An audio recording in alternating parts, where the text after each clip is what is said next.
And we are live, baby. Welcome back to the Lifelong Fitness Podcast. Your host here, Brett Reynolds. And then instead of my co-host, Mario Ashley, here today, I got a new guest, Coach Anthony Tumbarello. Coach, how you doing? I'm doing fantastic. How you doing, man? Well, welcome to the Lifelong Fitness Podcast, baby. We're happy to have you. I love it. Happy to be here. Excited. And what we were just talking about off air a little bit is Anthony is the second guest on the podcast. So we're excited to have him. And just kind of to give him a little bit of background and give him a little bit of credibility for the listeners. Anthony probably got me. He's the reason why I got into working out way back in the heyday, And I do give him credit for that. I tell him I appreciate that all the time. So, but yeah, we started working out together. 18, wow. 19 was when we started getting pretty consistent. Yeah. So, yeah, man, and we're still kicking strong, We were training together, kind of bouncing around gyms, doing, what we do, and then we decided to get certified together. Yep, LA Fitness days, baby. Yep. Yeah, we both have a corporate gym background. And, before that, but we did get certified together. We took a certification together. So we kind of took that trip down to Miami together to go and get that done. Yep. We head over to the East Coast, got certified, and started our professional training career together. Yeah, it was awesome, man. Cool. Just fast forward present day, 2018. Coach Anthony, he was working with some NFL guys. He's more branched away from that corporate gym setting and more into the sports performance setting. So you want to elaborate a little bit on that, big dog? Yeah, so I did the LA Fitness, I did the corporate thing, learned a lot. I personally think everyone should start at a corporate level just so they get their hands dirty a little bit, really get to feel of what it's like to train people. Okay. And then after that, I think you got to follow your passion of fitness. So for me, it's always been sports performance. I was a football player, this growing up. I love football, loved everything about it. I got to actually play Division I football. Then I got a chance to play in the UFL. And just training for that aspect of, like, getting that one shot, getting that one opportunity, going to the next level, and how different the training was. I knew, like, as soon as I was ready to make that move out of the corporate world, I was like, yeah, this is it. I'm going all in. No, I definitely agree. It's the corporate gym setting is definitely a great starting point, right? Yeah, definitely. You get the volume. We talk about this all the time. It's getting the reps, right? You're putting in the reps of training. Yep. Especially a big corporate gym that we came from. There was so many clients in and out, right. So many different people, so much different opportunities. So we really, had the opportunity to get our feet wet and know what it was like to train consistently all the time. The volume was there. Right. And I think, too, it's good because you get different realms of training, right? You get your kids that want to come in and they want to get bigger. Then you have your individuals who want to lose weight. Then you have your individuals who just want to be healthy. And I think it's just everyone comes from different physical backgrounds, and that's where I think it was fun and challenging at the same time. Yeah, the diversity of your clientele in a huge gym like that. Exactly. And I think it's just great for any young coach to start because, like, I think about it now, and I was just talking about this the other day with one of my clients that I still have and train, is like where I've been starting at 21 years old in training and to where I am now, like, I wish I could go back and, like, apologize to some of my first couple clients and be like, yo, I really didn't know. But, like you said, you hit the nail on the head. It's putting in the reps, putting in the work. And the only way you get to do that is by actually, experiencing and actually training people. No doubt, bro. You're learning on the fly almost, right? Certification can only take you so far. Learning from a book can only take you so far. I mean, I personally think in this realm of fitness, you got to get your hands dirty and you got to be training as many people as possible. Because not everybody's going to be the same, and a lot of people are different, and everyone's different. And everyone wants different results, different goals, and I think being able to get into that realm, and, like, I remember I still have them written down. I've trained over 250 people at LA Fitness. Yeah. 250 different people with 250 different results, and those are how you build the credibility, I think, not only in your brand and in yourself, but in your training. You build that credibility through training, you build that credibility, and then you can say, okay, well, I've trained somebody that's like this before. I've been through the realm of like this before. I've done this before. And like you said, you just put in the reps. Put in the work. No, it's like a big saying on here is, you learn by taking massive action, right? If you're not taking action, you can game plan all you want, you can study all you want, you can read as many books as you want, but until you really get out onto the floor and have someone, lose 20 pounds, right? Then where's the credentials at, right? Exactly. You gotta, the proof's got to be in the pudding, right? You've got to accomplish what you set out to do. You can't just study and all that. It's like one of those things. You can't just talk about it. You just got to go and do it. That's it, baby. That's it. Like Nike says, just do it. Just do it. Checks over stripes.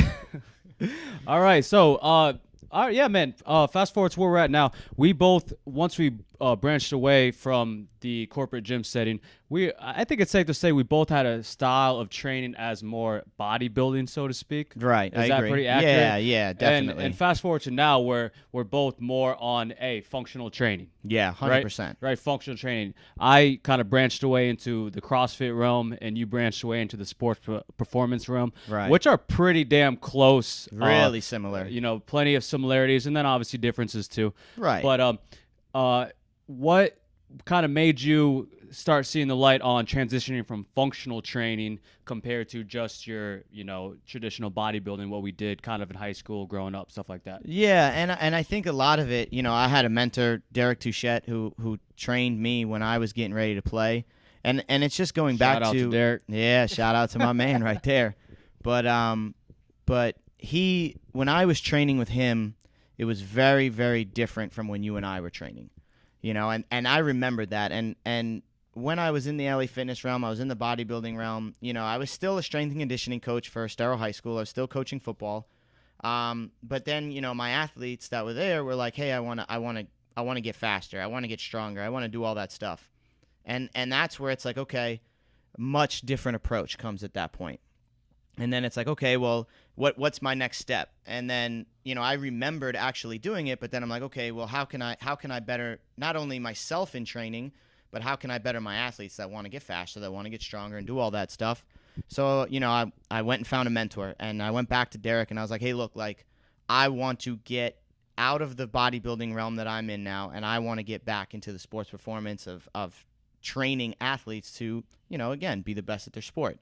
So yeah, I remember when you're kind of going through that transition, you're almost kind of losing a little bit of passion for fitness, right? Is that pretty accurate? Yeah, it was, because it was kind of like I enjoyed doing it, but the love wasn't there, like the love that I felt there was something for missing, sports performance. Yeah, there was and it wasn't a big gap missing, but there was definitely a small gap missing in my training where I'm like, I'm just not getting as fulfilled. Now, was I still taking the same approach to my clients day in, day out and making sure they got the best results? Yes, absolutely.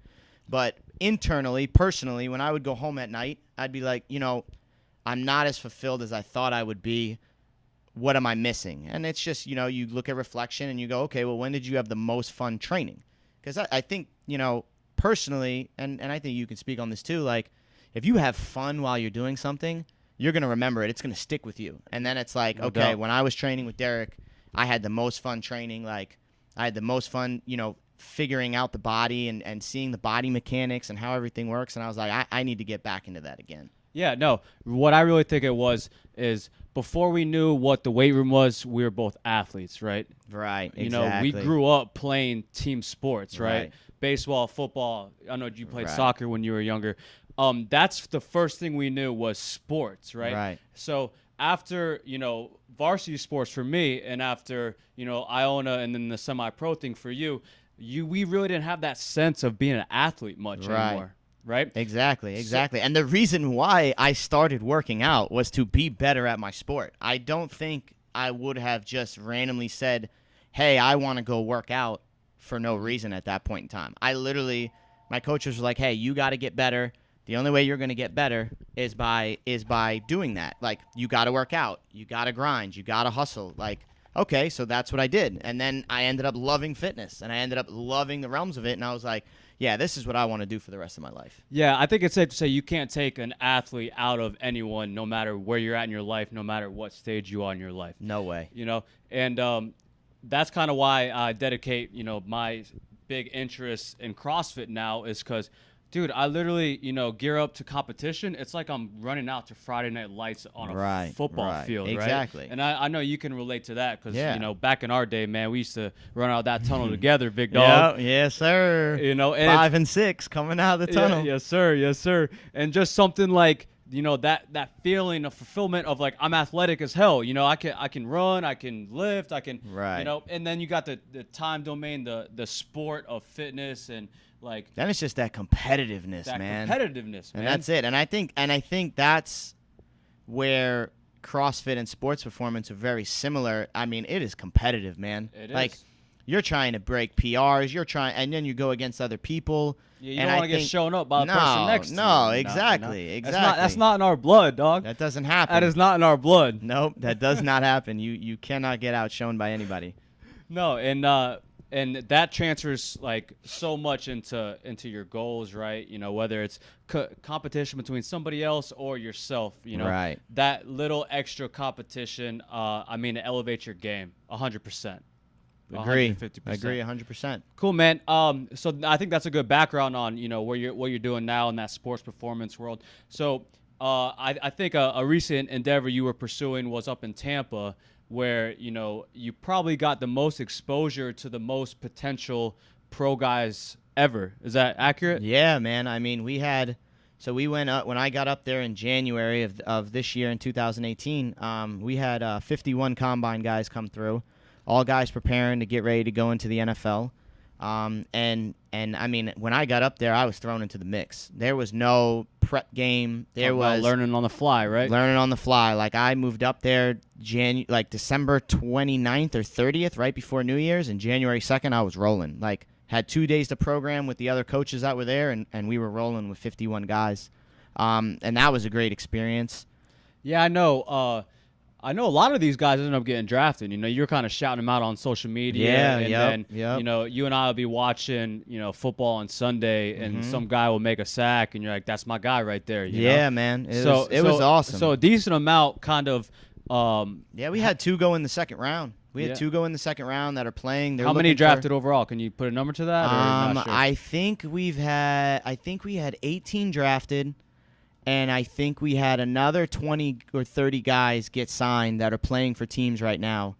I think only a handful of them, didn't make it all the way. Okay. And they're going to be getting into that new league that's popping up in January. So they're going to get another opportunity, which is awesome. But the 51 guys that we had, they were big name guys. We weren't messing with anything small. So it was awesome, and the exposure was just great.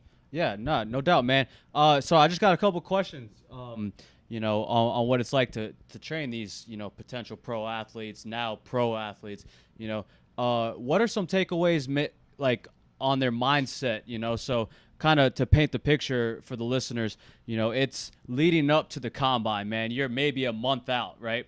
Yep. And you got got 8 weeks of training. Okay, so 8 weeks of training. So you're halfway in, you're a month out of the actual combine, and you see these guys coming in on arguably the biggest opportunity of their life, right? Yep. It's either you got 2 options. A, you ball out, you gain some exposure, you catch a coach's eye, and you get signed to a team, you get drafted, you run away, in fairy tale land, right? Or B, you get missed, right? Mm-hmm.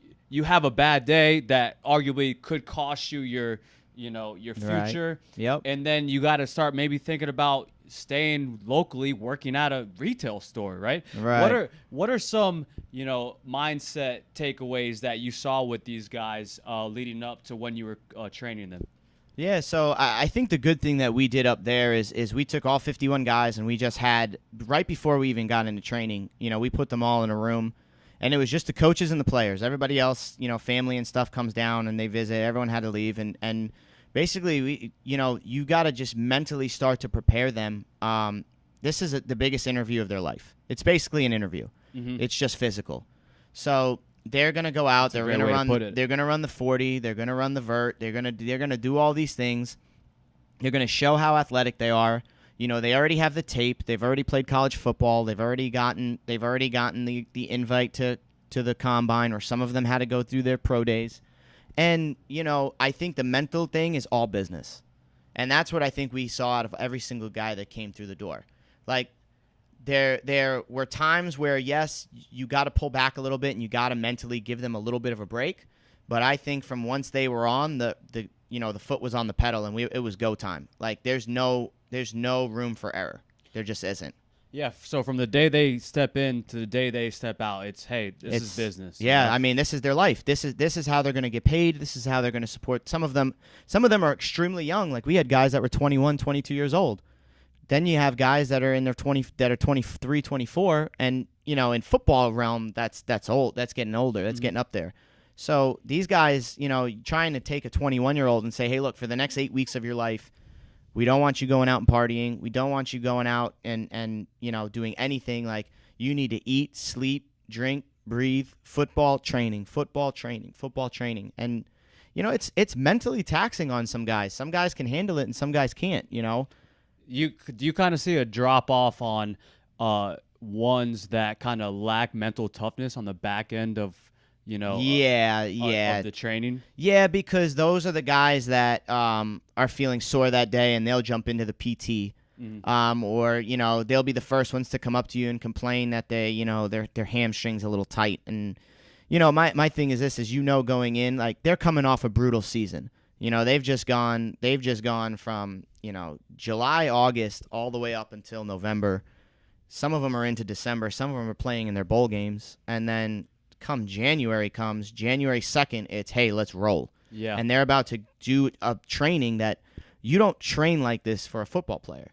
Like, we're training you running mechanics, form mechanics. Like, we're training you to run a 40-yard dash, which you never do in football, just run straight for 40 yards. We're training you for a 5-10-5, which is all lateral movement, and you're never just going to go 5 yards, cut 5 yards, do 10 yards through. And the L drill, you're never going to do a figure 8 in football. And all of these things, they're not natural movement to these guys that have been playing football since they were 4 or 5 years old, like we were. So you're throwing them a curveball right off the bat. Huge curveball. They got to do a whole different style of training that they've never done before. We're talking about guys that have never been really shown the difference of form running from just not butt kick to, heel underneath your hamstring, toes up, put force through the ground, drive that knee, and it's just like they look at you like deer in the headlights at first. Like, what are we doing? Like, I just know I run fast, and then, because your thing is you're trying to get them, you're trying to clean up. These guys are already going to be athletes, and they're going to run their 40 time is going to be their 40 time. All we're trying to do is clean it up a little bit. Yeah, you're kind of tweaking a little bit here. Guys, I think come with like, oh, if I run a 4.8, I'll run a 4.5, 4.6. I'm like, no, that's not going to happen. Like, we're not going to make miracles. A little bit of time off. Yeah, we're not going to make miracles in 8 weeks. But what we can do is we can tighten it up and we can clean it up to where you can run the best 40 time you've probably ever ran before. Okay. And that'll be it. Like, some guys are just gifted athletes where, we had a guy that came in and got drafted by the Colts who he came in as a 4.3 guy and he ran that 4.3. We changed his mechanics up, but I mean, he was rolling. Okay. So for that, it's just, hey, let's condition him. Let's make sure he's good, and then it's like more of an injury prevention type deal. Like, okay, like, let's taper down a little bit and do different things with him. But, at the end of the day, that 4.3 is going to be a 4.3. So who was the players that went in the second round? So we had Jesse Bates III, who plays safety for the Cincinnati Bengals, is in the Pro Bowl running for Pro Bowl, and hopefully he'll get a shot for Defensive Rookie of the Year. And then we had Darius Leonard, who was a second round pick for the Colts, and his the same thing. He could most likely will be a Pro Bowl selection. Yeah. It was a DB too, or what? No, he's a linebacker, and he'll probably get defensive. He could honestly get Defensive Rookie of the Year. So what are two things, in regards to mindset and just demeanor and qualities and maybe habits that you saw these two do aside from the other guys? I think, I won't say that they did anything different. But I think guys that knew they were going to the combine, those were the guys that were there early getting the PT, and those were the guys hanging out with us later to get different stretches and different things, and stay those extra and get that extra session of cryotherapy in and get that extra, chiropractor visit in and do all those things. than a couple of the guys with the pro day. But at the end of the day, I mean, I think every single one of our guys, which is rare to find, came to the approach like, hey, I need to get serious. Hey, I need to do this. Don't get me wrong. There's always going to be those few out of the 51 that were just like we knew it. They didn't take it as serious. It's their own fault, unfortunately. And yeah, and I think that's the thing. Like you feel bad for those guys and you try to motivate those guys as best you can. But at the end of the day, like, I can't want it more than you. Exactly, man. Like, the deeper and deeper we get into this fitness thing, you can't want results for others more than they want them for themselves. Exactly. Right? Exactly. At that point, you're wasting your energy. You know, Right. you're wasting your breath. At the end of the day, if someone wants to make a change, and in their case, Right. you know, they want to deliver on a hell of a combine, right? They got to want it for themselves. Exactly. You know? And I think, you know, you try to find different ways. And that's something I want to get into too, is more of like the mental side of coaching. I think that's my next thing. Like, you were asking me today, what are my 2019 goals going into the year? And that's going to be one of them, is get more of the mental side of athletes and coaching. Yeah. Same, man. Same. I think a good book out there is The Art of Coaching by Brett Bartholomew, and that's something I'm going to really read and study, and really try to understand like the different approaches for different athletes, because athletes, they work differently. They just work differently, and I think it's something that you can also take to clients, you know. And everyone works differently, but how can I mentally get on a guy, like, find out his why, find out why is he doing this. Obviously, he wants to play in the NFL. He wants to make the money. He wants to have the fame. But why are you really doing this? Like, I think those are external whys.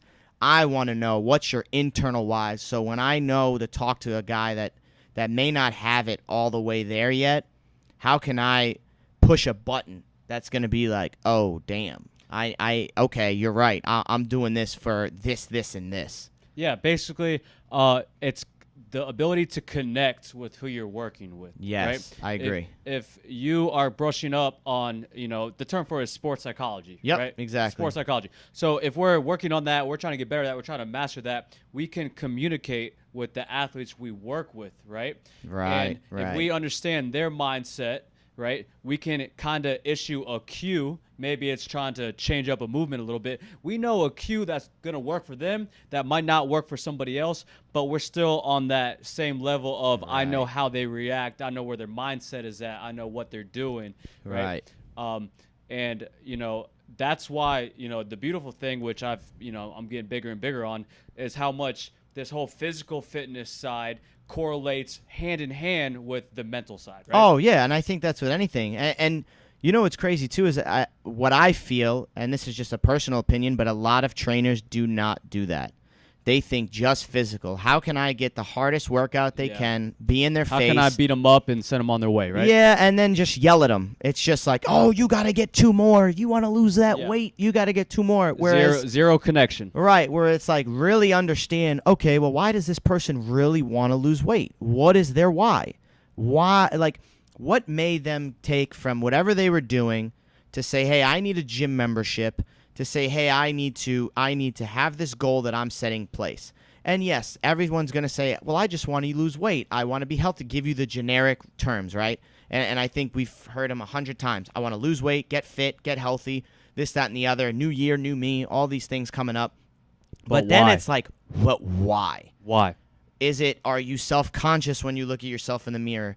Do you want to go out on a date with somebody, but you don't feel like you're attractive enough yet? Do you want to, whatever you feel that your why may be, and these are things I'm just throwing out there. Do you want to play with your kids? Exactly, right? Exactly. Like, are you functional enough to play with your kids? Right, or, you know, maybe, you know, in the CrossFit realm, something that I've always think of is, you know, okay, I wanted to be in competitive sports. When I was in high school, that just wasn't my thing. I was never exposed to it. It's huge, my bro. parents never did it. Huge. But now it's like, deep down, like, I've always wanted to try to be that athlete. I always wanted to try to win that medal. I always saw other people doing it, and I felt I could never get there. Yeah. That's somebody's why. It's an opportunity. And that's why, you know, and that's why, you know, you never know how many people have come through Naples Strength and Conditioning have said, hey, this is what I want to do. This is my goal. This is what I want to accomplish.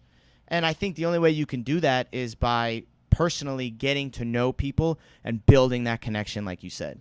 Yeah, you're basically broadening their train of thought and kind of digging a little bit deeper, making their goal that they already set out Exactly. more important. Yep. Right? And I think whether it's an athlete or whether it's, your everyday weekend warrior, I think you still have to take that same approach, is really get to know your clients, really get to know the mental side of it, and it's just figuring out that why, man. Yeah, as much as we joke aside and say hey, we're trainers, not psychologists, right? At the end of the day, we're psychologists. Oh, too, yeah. but, I mean, I think everybody is that's in the service industry. you know, You if just have to be. if someone comes in, having the day they're having inside the gym, it's still our job to kind of get through to them, talk to them, connect with them, Right. build them up, give them, a huge saying for our gym is, hey, we want to deliver the best hour of their day. Right, exactly. Right? So when someone walks into the gym, like from that first minute to that 60th minute, we are working to give them the best experience,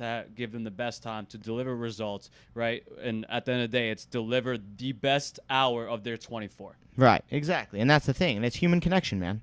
That's it, Human man. connection. That's it. It's just as much mental as it is physical. Right.